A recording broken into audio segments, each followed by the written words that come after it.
जय गुरु। वंदे पुरुषोत्तमं, वंदे पुरुषोत्तमं, वंदे पुरुषोत्तमम। परम प्रेममय परम दयालु युगावतार भगवान श्री श्री ठाकुर अनुकूल चंद जी के चरणों में बारंबार प्रणाम।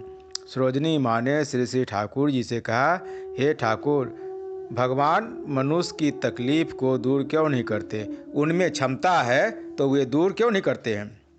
इस पर परमपिता श्री श्री ठाकुर जी ने कहा, इसके लिए भगवान की क्या आवश्यकता है? यदि मनुष्य स्वयं दुख से त्राण पाना चाहे तो पा सकता है। भगवान ने ऐसा कोई विधान नहीं दिया है जिसके लिए मनुष्य को दुख पाने की आवश्यकता है। और मनुष्य कुपथ पर चलकर अपनी चेष्टा से स्वयं ही दुख पैदा करता है। जब दुख आ घिरता है, यदि वह उस समय उससे त्राण पाना चाहे एवं उसकी वह इच्छा यदि आंतरिक हो तो वह पथ भी उसके लिए खुला है। किंतु भगवान के राज्य में एक विधान यह है कि मनुष्य कर्म के जरिए जो चाहता है भगवान वही मंजूर करते हैं। इसीलिए कर्म के जरिए कोई दुख अर्जन करता है तो उसे भी वे अस्वीकार नहीं कर सकते। उसके विपरीत कर्म के जरिए ही उसे दुख को दूर करना होगा। करने के सिवा सिर्फ बोलने या चिंता करने की बात की वे मिन्हा नहीं देते हैं। तुम दुख नहीं चाहते हो, आचरण के जरिए इस बात का तुम्हें परिचय देना होगा।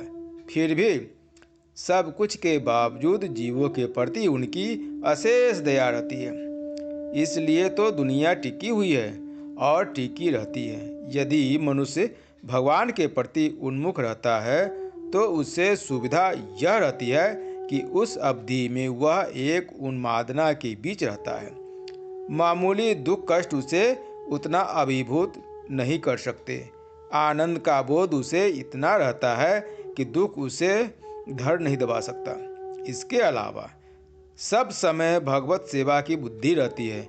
इसलिए दुख कष्ट और दुर्वस्था को भी वह उनकी सेवा में लगा देता है।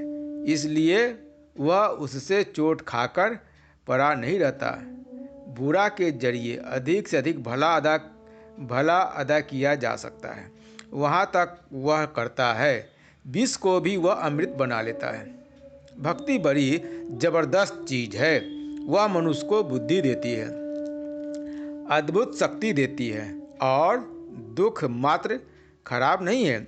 एक तरह का वह दुख जो प्रवृत्ति के अनुसार काम करने के फलस्वरूप आ घिरता है, और दूसरे तरह का वह दुख है जो तपस्या के लिए होता है। तपस्या के लिए जो दुख है वह मनुष्य की श्री वृद्धि का कारण बनता है। सहानुभूति परवश होकर यदि तुम मनुष्य को उससे छुटकारा दिलाना चाहते हो तो उसकी उन्नति खत्म हो जाएगी। जैसे परीक्षा में पास करने के लिए तुम्हारे खोखा को बहुत मेहनत करने की जरूरत है। उस मेहनत में कुछ कष्ट होगा ही। यदि तुम यह सोचो कि मेरा बच्चा इतना कष्ट क्या बर्दाश्त कर सकेगा, उतना पढ़ने की जरूरत नहीं, तो उससे जो होने का है वही होगा। वह मूर्ख ही रह जाएगा।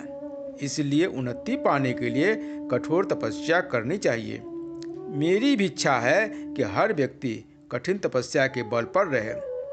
इसमें मनुष्य को जितना ही कष्ट होता है, यदि स्वास्थ्य ठीक रहता है तो यह सब देखकर मुझे बहुत सुख मिलता है। कष्ट झेलने का हमारा अभ्यास कमता जा रहा है। हम अय्यास हो गए हैं। इस जड़ता को दूर करने के लिए मनुष्य पर बहुत कुछ दायित्व का बोझ लाद देने की जरूरत है। उस समय वह तकलीफ उठाने में ही सुख अनुभव करेगा। जय गुरु। वंदे पुरुषोत्तम, वंदे पुरुषोत्तम, वंदे।